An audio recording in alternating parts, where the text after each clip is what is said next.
It was my own son who framed me and sent me to prison for a crime I never committed.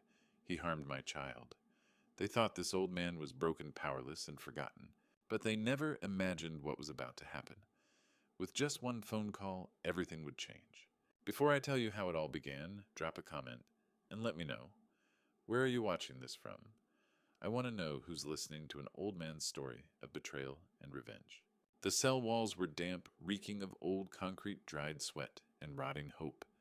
Yet for me, Theodore Griffin, those walls had become a calendar. With the tip of my thumbnail rough and chipped, I traced another small vertical line near the leg of my iron cot. 729. Tomorrow would be day 730. Tomorrow I would walk out of Dallas County Jail. I took a deep breath, filling my lungs with the stale Texas air that tasted like rust and regret. The heat made the cell feel like an oven even at night. I sat cross-legged on the thin mattress that had been my bed for 2 years. Before this, I slept in a king-size bed in my Highland Park mansion. Before this, I was Theodore Griffin, founder of Sterling Industries worth $70 million. Now I was just inmate A47239. The memories came like a flood. The courthouse, Judge Morrison's cold gaze. And there on the witness stand, my own son Logan Griffin, in a perfectly pressed suit, manufactured sorrow on his face. I loved my father, Your Honor. Logan's voice had trembled. But I cannot justify his actions. He pushed Delilah down the stairs. She was pregnant. He killed my unborn child. Then came Delilah, Logan's wife, sitting in a wheelchair, clutching her flat stomach. Crocodile tears rolled down her cheeks. Father Griffin screamed at me, she sobbed. Then he pushed me. I felt my baby dying. Lies. Every word was a lie. I had gone to Logan's office that day to confront him about embezzlement. 1.5 million missing from company accounts. But I never touched Delilah. She'd thrown herself down the stairs. The security camera had mysteriously malfunctioned during those crucial minutes, leaving only footage of me at the top with fury on my face. 2 years. When the gavel struck, my world collapsed. I watched Logan embrace Delilah, and in that moment I caught a look, not guilt, but cold calculation. The look of someone who just eliminated the only obstacle to an inheritance. I had tried to fight.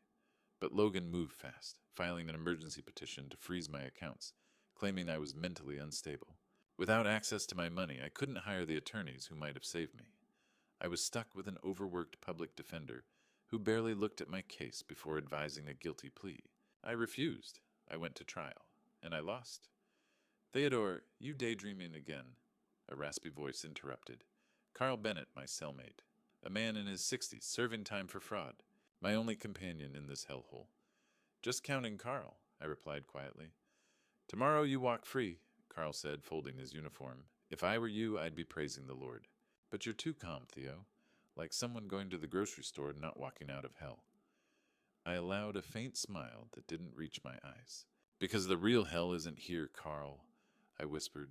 The real hell is out there waiting for me. Carl raised an eyebrow but said nothing. I stood walking to the cracked mirror above the sink. The man staring back was different. Hair streaked with gray, face hardened, eyes darker. I'd lost 20 pounds not from bad food, but from the rage burning inside me like a furnace. I thought of Elizabeth, my wife of 30 years, dead 3 years now, gone before she could see what our son had become. Logan, Delilah. I said the names like curses. Tomorrow they'd be waiting outside with reporters staging reconciliation, playing their roles, but I had learned patience in this cell. Patience was a weapon, and revenge was a dish best served cold. I'd frozen mine for 2 years. The cell door would open in a few hours, and when it did, hell would follow me out. Visitation hours. The sound of expensive shoes echoed down the hallway. Logan was coming. Again. Griffin visitors, Officer Martinez said. Your son says it's urgent. I closed my book. The final desperate attempt. Of course. The visitation room was divided by plexiglass. Through it I saw Logan in his $3,000 suit, looking tired. Good. Beside him sat Delilah and Chanel, looking thinner. Even better. Logan grabbed the phone. I waited before lifting my own. Dad, please! Logan's voice cracked. Just sign the trust fund transfer. $2 million. The company needs it. The audit starts tomorrow. Hello to you too, son. I cut him off coldly. Delilah leaned in tears already forming. Father, we've taken care of everything while you were away. We kept Sterling Industries running. The least you could do, the least I could do. My laugh was bitter. Sus, sit in this cage for a crime I didn't commit while you live in my house. My house, Logan corrected sharply. I'm CEO now. Those assets are as much mine. Nothing is yours, Logan. Not until I'm dead. Movement behind Logan caught my eye. A figure in the doorway. Grace Griffin, my daughter. 29 in a black Armani suit hair severely pulled back. Her face was carefully neutral as she stepped forward. Grace, tell him, Logan glanced back. Tell Dad how hard this has been. Grace met my eyes through the glass. Those eyes. Elizabeth's eyes had once been warm. Now they were flat. Empty. Father, Grace's voice was controlled clinical. You should sign. It's for the best. The company is struggling without access to the trust fund. You should cooperate. I felt something break inside. Even Grace, my daughter, standing with Logan. Even you, Grace, I whispered. Grace looked away, saying nothing. Dad, listen. Logan leaned forward desperately. The bank requires biometric verification, fingerprint and facial recognition. That's why we need you at the bank tomorrow. Just one signature. 2 million. Why not forge it? I asked coldly. Logan flushed. Because it's a federal crime and the bank has systems. Oh, now you care about crimes. I smiled without humor. Delilah's tears vanished, replaced by anger. You stubborn fool. You're destroying everything out of spite. Careful, Delilah. My voice dropped to ice. I have nothing left to lose. Do you? Logan slammed the table. Tomorrow you walk out with nothing, old man. No money, no family, no power. We control everything now. I leaned forward, eyes locked on my son. We'll see about that, Logan, I said softly. Tomorrow I'll show you what having nothing really means. I stood hanging up the phone. Through the glass, Logan's mouth moved shouting. Delilah pointed, but I turned my back. As I walked toward Officer Martinez, I heard Grace's quiet voice through the glass. Goodbye, Father. Not, see you tomorrow. Goodbye. As I turned to leave, Grace stood perfectly still, her face a mask of cold indifference. Not a single crack in her performance. Morning sunlight poured through the iron gates of Dallas County Jail like liquid gold. I stepped into it blinking against brightness after 730 days in fluorescent gloom. The September heat hit immediately thick, humid Dallas air that smelled like freedom gasoline and new beginnings. A crowd had gathered outside the gates. Reporters with cameras and microphones, in their position center stage like actors waiting for their cue, stood Logan and Delilah. My son wore a navy blue suit that probably cost $3,000, his face arranged into careful remorse. Beside him, Delilah clutched a bouquet of white roses in her cream-colored dress. Props for the cameras. Dad! Logan's voice carried across the parking lot, loud enough for every microphone. Welcome back. We're here for you. We're family. I didn't break stride. I walked forward, my wrinkled white shirt and faded jeans hanging loose after 2 years of prison food. These were the clothes I'd worn the day I was arrested, all I had now. Logan stepped forward, extending the roses. Dad, please, let's go home. We can work everything out. I walked past him, not around him, past him. Like Logan was a piece of sidewalk furniture. Dad! Logan's voice sharpened. His hand shot out, grabbing my arm. Don't make a scene. Get in the car. Now. I stopped, slowly turned my head, looked at Logan's hand gripping my arm, then met his eyes. The cameras were watching, recording everything. Let go of me, I said quietly, each word measured, or I'll scream that you're assaulting me. In front of all these cameras. Logan's hand dropped like he'd touched fire. I resumed walking. Behind me, Delilah's voice rose the facade, cracking. He's completely insane. 2 years destroyed his mind. The deep rumble of a powerful engine cut her off. A black Rolls-Royce Phantom glided into the parking lot like a panther chrome gleaming in sunlight, commanding immediate attention. The license plate read, Brooks. Every camera swung toward it. The driver's door opened. A young man stepped out, early 30s, athletic, wearing an expensive charcoal 3-piece suit. Dark hair, precisely cut, intelligent eyes behind rimless glasses. He moved with quiet confidence. Maxwell Brooks, Harvard Law, top of his class, the attorney who won impossible cases. Logan had tried hiring him last year for a corporate lawsuit. Brooks had refused without explanation. Maxwell walked directly to me, ignoring reporters, ignoring Logan's shock, ignoring everything except his client. Mr. Griffin. Maxwell's voice was clear, respectful. Everything is ready, sir. I shook his hand once firmly. Maxwell opened the rear door with a professional bow. I paused, turning back to Logan and Delilah. They stood frozen roses wilting in Delilah's hands, mouths slightly open, their carefully planned scene collapsing. I didn't smile, didn't gloat, just looked at them. Let them see that something fundamental had changed, that the man who entered prison wasn't the man leaving it. Then I slid into the Rolls-Royce. Leather embraced me. The interior smelled of luxury new leather-polished wood power. The door closed with a solid thunk like a vault locking. Outside, chaos erupted. Mr. Griffin, reporters swarmed Logan. Who picked up your father? Is reconciliation canceled? Where did he get the money? Logan's face cycled through emotions, confusion, pale shock, burning red. How did he... Where... That's Maxwell Brooks. Delilah grabbed Logan's arm, composure shattering. You said he refused us. You said your father had nothing left. Through tinted windows, I watched realization dawn on Logan's face. He'd miscalculated, underestimated. The game wasn't over, it was beginning. Maxwell slid into the driver's seat, pressed the start button. The engine purred. Where to, sir? Maxwell glanced in the rearview mirror. I leaned back, closing my eyes. My first truly free breath in 2 years. Outside, Logan was shouting. Reporters were chasing. I smiled, cold as winter. To the sanctuary, I said quietly. I need to wash off their touch. And then we begin the war. The Ritz-Carlton penthouse occupied the 42nd floor. Floor-to-ceiling windows offered views of Dallas stretching to the horizon. I stood there just breathing, free air. Then I walked to the bathroom. Marble everywhere, gold fixtures, a shower with 6 heads. I turned the water, scalding hot, stripped off prison clothes, and stepped under. The water hit like baptism. I scrubbed with hotel soap, cedar, and bergamot. Nothing like prison carbolic. Scrubbed until my skin reddened. 2 years of that place. 2 years of betrayal. The tears came, hot as water, silent. I braced against marble and let them fall, not from weakness, from rage, from grief for the man who'd trusted his son. That man was dead. When I emerged in a plush robe, Maxwell Brooks waited in the living area, but not alone. An older woman sat in leather chairs, spine straight.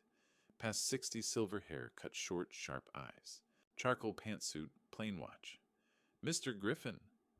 Maxwell stood. Beatrice Walsh. She was the best defense attorney in Texas. I finished. Before they imprisoned you. Corporate corruption. You were the scapegoat. Beatrice smiled without warmth. 5 years for refusing to betray my client. Released 6 months ago. Maxwell was my student. He told me about you. And you want to help? I want to destroy corrupt bastards, Beatrice corrected. Your son qualifies. Maxwell gestured to documents covering the coffee table. We need to move fast. Strike while Logan's off balance. I sat. Show me. Power of attorney. Maxwell laid out the first document. Logan declared you mentally incompetent. We're revoking it. Your signature reactivates your 70% shareholder status. I signed immediately. Next emergency forensic audit. Freezes all company accounts until completion. Logan can't move money without board approval. How long? Minimum 30 days. Longer if we find irregularities, which we will. Do it. Beatrice leaned forward. Your source sent this. A manila envelope. No name. Just a 1 letter. G. My hand stilled. I knew that handwriting. Inside a flash drive and note on plain paper. 2 years of work. Everything you need. Trust Maxwell. Your ally, very thorough. Maxwell plugged in the drive. His laptop filled with spreadsheets, bank records, emails, shell companies, money laundering, bribes to Judge Morrison. The technician Logan paid to corrupt footage. Who is this? I asked quietly. Anonymous, Maxwell replied, but someone with Sterling Industries access. Someone Logan trusts. I stared at the letter G. My chest tightened. Gray snow. She'd been cold yesterday. Distant. Unless... Mr. Griffin, Beatrice prompted. I looked up, pushing the thought aside. Execute the freeze. Cut Logan from every account. Corporate, personal, everything. I want him to feel what having nothing means. Maxwell's fingers flew across keys. Bank receives our court order within the hour. Logan's notified by morning. Credit cards decline. Zero account access. Good. I returned to Windows. Below Dallas pulsed. My city. My company. My empire? Logan thought he could steal it. Logan miscalculated. One more thing. Beatrice handed me a photograph. Recent. Logan and Delilah at Sterling's Steakhouse, laughing, toasting champagne. On back same handwriting, let them enjoy their last supper. I smiled. Cold. When do we go public? Tomorrow, Maxwell said. Press conference. You announce taking back control. Media will love it, wrongfully convicted man reclaiming his empire. I nodded. Let's give them a show. Across town, Logan's phone rang in Sterling Industries' executive office. Caller ID First National Bank of Texas. He frowned, answered. Mr. Griffin, Susan Jones, Account Services. We're seeing irregularities with your corporate accounts. Come to the branch immediately. Logan's blood ran cold, and the news would destroy him. Sterling's Steakhouse gleamed with old money elegance. Crystal chandeliers, white tablecloths, soft jazz. Where Dallas elites sealed deals over $30 steaks. Logan Griffin sat at the center table, visible to everyone a power statement. Delilah wore burgundy Valentino. Across sat Richard and Patricia Sterling, owners of Sterling Construction. Potential investors. My son needed their $15 million. 40% ROI within 18 months. Logan gestured with his wine. Downtown Dallas is booming. This is the moment. Richard nodded. Your father built quite an empire. Had, Logan corrected smoothly. I'm expanding it, bringing Sterling Industries into the modern era. How's your father? Patricia asked carefully. His release today. Logan's smile didn't waver. Confused. 2 years took a toll, but we're handling everything. He's receiving care.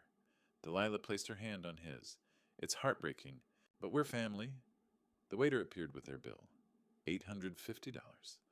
Logan pulled out his corporate black card, handed it over casually. Keep the change. The waiter swiped. Beep. Declined. Frown tried again. Beep. Declined. Logan's stomach dropped. Machine must be glitching. Try once more. Third swipe. Beep. I'm sorry, sir. It says contact your issuer. Patricia and Richard exchanged glances. Bank system? Glitch. Logan laughed too loud. Delilah, use yours. Delilah fumbled her supplementary card. Same account. Beep. Declined. Heavy silence. I'll call finance. Logan stood abruptly chair-scraping. Excuse me. He walked toward the entrance phone at his ear. Gerald Thompson, CFO. Gerald, why aren't the cards working? Gerald's voice came panicked. Mr. Griffin, I've been trying to reach you. All company accounts are frozen. SEC order at 5 o'clock. Emergency forensic audit. Logan's world tilted. What? On whose authority? Your father's Theodore reactivated his majority shareholder status. The board sided with him. He's still the founder. They trust him. I'm the CEO. Your appointment was based on power of attorney, Gerald said quietly, which he revoked. Legally, he never stopped being chairman. You were just managing the $2 million withdrawal this morning. Canceled. Flagged suspicious. Every account locked. Nothing moves until audit clears. And Logan, turn on the TV. Logan spun toward the bar's flat screen. CNBC. I stood at a podium. Sterling Industries logo behind me. Expensive suit. Looking healthy. Strong. Angry. Caption. Theodore Griffin announces return to Sterling Industries. I, Theodore Griffin, as rightful owner and chairman, announce complete management restructuring effective immediately. My voice rang clear. While I was wrongfully imprisoned, massive financial irregularities occurred. Funds diverted, projects mismanaged, trust violated. Legal action will be taken against all responsible parties. My eyes seemed to bore through the camera into Logan. This company will be cleaned from top to bottom. The screen cut to reporters. I walked away. Logan stood frozen. Every eye in Sterling's Steakhouse was on him. Patricia showed her husband something on her phone. The waiter hovered with the unpaid bill. Delilah appeared hissing. Logan, people are staring. What's happening? Logan couldn't speak. He watched his reflection in brass fixtures. A man who just realized he had nothing. His phone buzzed. Unknown number. Enjoy your last supper. Gee, it wasn't just a declined credit card, it was checkmate. Logan Griffin woke to his phone vibrating violently. 47 missed calls, 63 texts, barely 7 in the morning. He unlocked it. First text from his assistant. Call me immediately. Emergency. Second from a board member. What the hell is this third? Included a link. Logan clicked. Twitter loaded. Your Truth for Theodore was trending. Number 1. 2 million mentions. The top tweet was from an anonymous account, Ass Justice Revealed. 40,000 retweets. One image of medical record. Mercy General Hospital, Dallas. Patient Delilah Pierce Griffin. Logan's hands shook, reading it. Date, September the 23rd, 11:45 p.m. Diagnosis. Spontaneous incomplete abortion due to illegal diet pills. DNP procedure. Emergency DNC performed September 23rd. Delilah's fall at my office happened September 25th. 2 days later, comments filled the screen. She lied. Baby was already dead. Theodore Griffin is innocent. This woman destroyed a family for money. Logan scrolled. Instagram exploded. TikTok viral. Reddit threads. The entire internet turned against them overnight. Logan threw his phone. It hit the wall. Delilah stirred. Logan, what's wrong? Get up. His voice strangled. Now. He shoved his iPad in her face. The medical record. Explain why this says you miscarried September 23rd. 2 days before you fell. Delilah went white. That's fake. Your father. Don't lie. Logan grabbed his phone, dialed. Speaker. Dr. Jones at Mercy General answered. Mr. Griffin. The medical record online. September 23rd. Is it authentic? Pause. Mr. Griffin, I can't discuss. Is it authentic? Quietly. Yes. Stolen by a terminated nurse, but genuine. I'm sorry for the breach. Logan hung up, stared at Delilah. She was crying. Real tears this time. Logan, I can explain. You lost the baby 2 days before? Logan said slowly. Because of illegal diet pills. Then you faked the fall. I was scared. Delilah screamed. You said if I couldn't give you an heir, so you lied. Logan grabbed her shoulders. You sent my father to prison for 2 years for a baby already dead? I saw an opportunity. Theodore was angry about money. I panicked. I threw myself down the stairs. I thought we'd be free. We'd have everything. Logan released her like poison, stumbled back. I destroyed my father, he whispered. I testified against him. All for a baby that never existed when you fell. It wasn't my fault, the pills. Shut up, you used my grief. Say the record's fake. With what money? Logan laughed bitterly. Dad froze everything, and now the world knows you're a liar, that I'm a fool.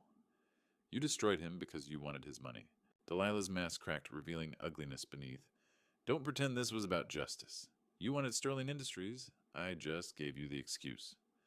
Logan stared at her, really saw her for the first time. Not beautiful wife, not grieving mother, but cold, calculating stranger who'd played him from the start. Delilah stood, chin lifted. You destroyed him because you're greedy, Logan? She said with contempt. Don't blame me for your weakness. The words hung like poison. Outside car doors slammed. Logan walked to the window. 3 news vans parked outside the gates. Reporters setting up cameras. His phone buzzed. Unknown number, the truth always surfaces. The Highland Park mansion gate swung open at 3 in the afternoon. I stepped from Maxwell Brooks' Bentley, flanked by 2 police officers and a court official with documents. Behind them, a moving truck idled. Logan appeared at the front door, barefoot wrinkled shirt, bloodshot eyes from the sleepless night. What the hell is this? Logan shouted. Property deed 4729, the official read. Registered under Theodore Griffin's sole ownership. Premarital asset. Immediate eviction granted. Logan's mouth opened.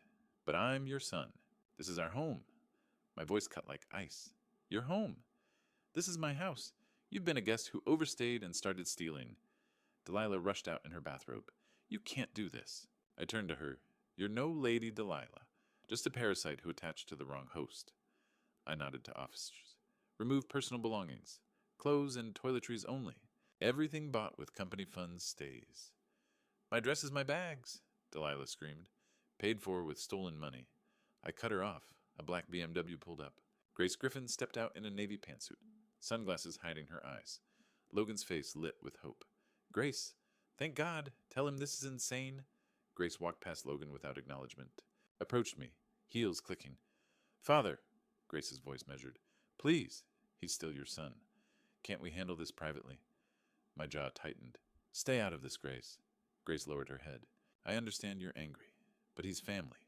This will destroy him. He destroyed himself. Grace turned to Logan, face a mask of regret. I'm sorry, brother.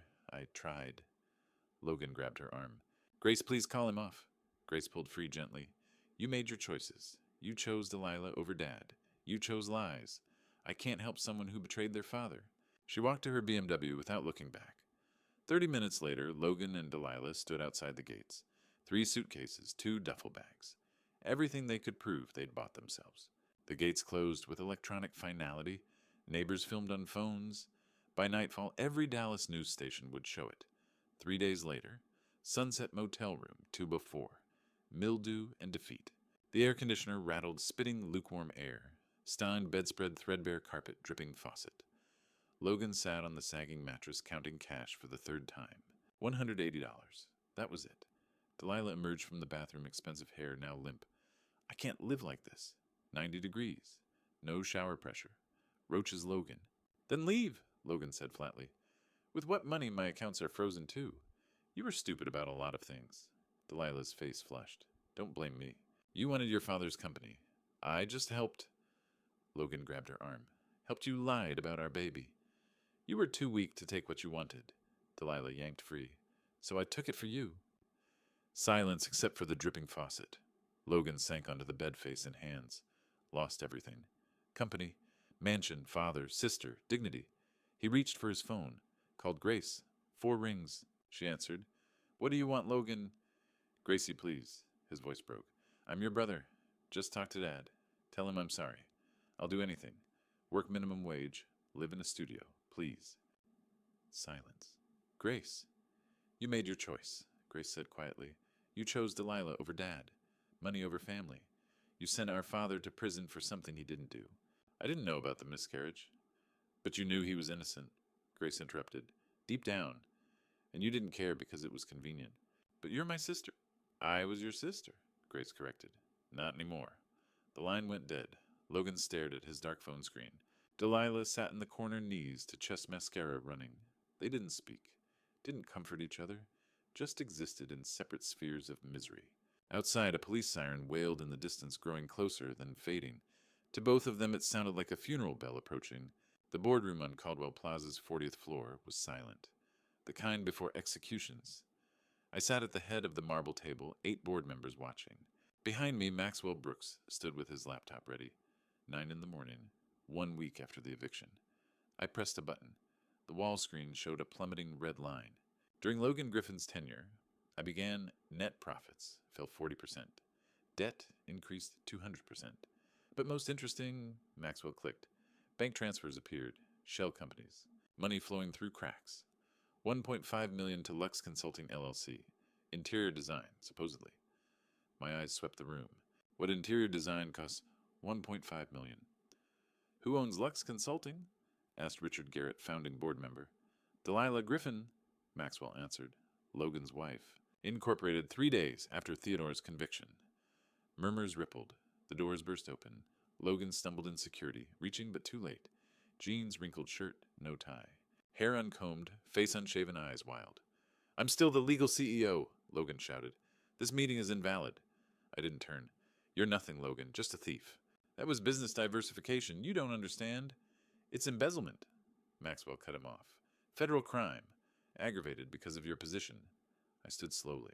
As holder of 70% voting shares, I moved to dismiss Logan Griffin as CEO with dishonorable discharge. Logan went pale. 70%, you need 51% minimum. You can't vote me out alone. Correct. I need 51. I have 70. But let's make this unanimous. I looked toward the door. Maxwell, invite our final board member. The doors opened. Grace Griffin walked in, white suit, hair in tight bun, leather portfolio, heels clicking with measured precision. Logan's face shifted anger to confusion to relief. Grace, thank God. Tell them this is insane. Grace walked past him like furniture, took her seat at the table. Logan's smile died. Grace? Ladies and gentlemen, I announced.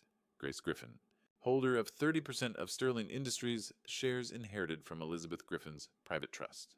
Logan staggered. What Mom's shares? I thought they were dissolved. You thought wrong, Grace spoke coldly. Mom left everything to me and Dad. with instructions you'd inherit only after proving ethical leadership. She pulled out a thick file. For 2 years, I documented your activities. Every transaction, every fake invoice, every lie. Logan grabbed a chair for support.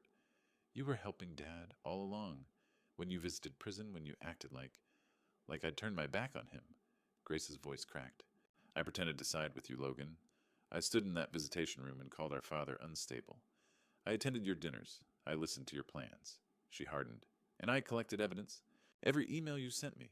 Every document you asked me to file. Everything. Logan staggered back. You betrayed me. Your own brother. I saved our father. Grace stood slamming the table. You sent an innocent man to prison. You lived in his house, destroyed his reputation. For what greed? Tears welled, but her voice stayed strong. You had everything. Dad would have made you CEO eventually. But you couldn't wait. She pulled out papers. Judge Morrison bribes, payments to the security technician, shell companies, money laundering. I have everything. Logan looked around, board members discussed. Maxwell's satisfaction, my cold stare. His eyes found Grace. I'm your brother. You were my brother. Grace's voice broke. That person is gone. She sat composed herself. I vote yes to dismiss Logan Griffin and pursue criminal prosecution. I nodded. All in favor. 8 hands rose. Aye. Logan stood frozen. Unanimous. Security, I said quietly. Samuel Rodriguez stepped forward. No, Logan whispered. Grace, please. Grace turned her chair toward the window. Samuel's hand closed on Logan's arm. This way, Mr. Griffin. Logan pulled free, turned back. Grace? She didn't move, didn't turn, just sat facing the skyline. Grace, please. Samuel pulled harder. Logan's last view me at the table like a reclaimed king. Board members discussing next steps. Maxwell closing his laptop. And Grace facing the window, shoulders trembling but posture never breaking. The door closed. The lock clicked. Logan Griffin had just lost the last person who might have saved him. 3 months after the boardroom collapse, the George L. Allen Courts building buzzed with reporters and onlookers. I sat in the front row, gray suit, pressed spine straight. Beside me, Grace wore a simple black dress, her hand resting lightly on mine. On the defendant's bench, Logan slumped in an orange jumpsuit, wrists cuffed. Delilah sat 2 seats away, her face hollow. They no longer looked at each other. Judge Marianne Kellerman entered.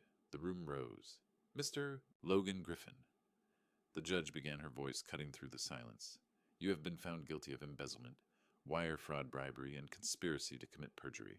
The court sentences you to 15 years in a Texas state penitentiary, without eligibility for early parole. Logan's head dropped. Mrs. Delilah Griffin, the judge continued, you cooperated with the prosecution, but your role in framing an innocent man cannot be overlooked. The court sentences you to 12 years in state prison. Delilah stared at her hands. I didn't move as the bailiffs led them away. Logan turned back, once his eyes finding mine. My gaze was ice. Outside the courthouse, beneath the wide Texas sky, I stopped on the stone steps. Grace turned to me, her eyes wet. Dad, she whispered. It's over. I pulled her into my arms and wept deep, shaking sobs that came from 2 years of silence, 2 years of betrayal, 2 years of my daughter's secret sacrifice. You gave up everything? I choked out.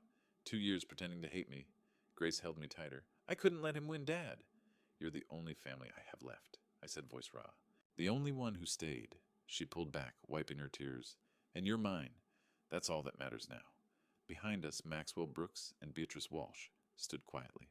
This moment was sacred. 1 year later.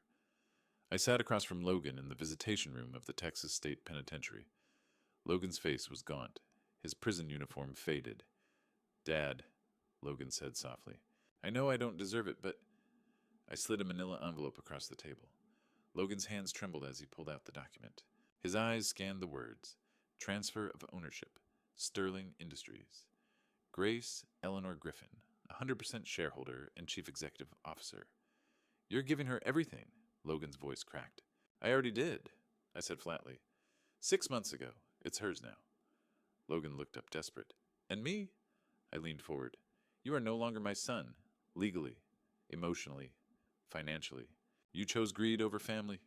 You chose her over me. Dad, please.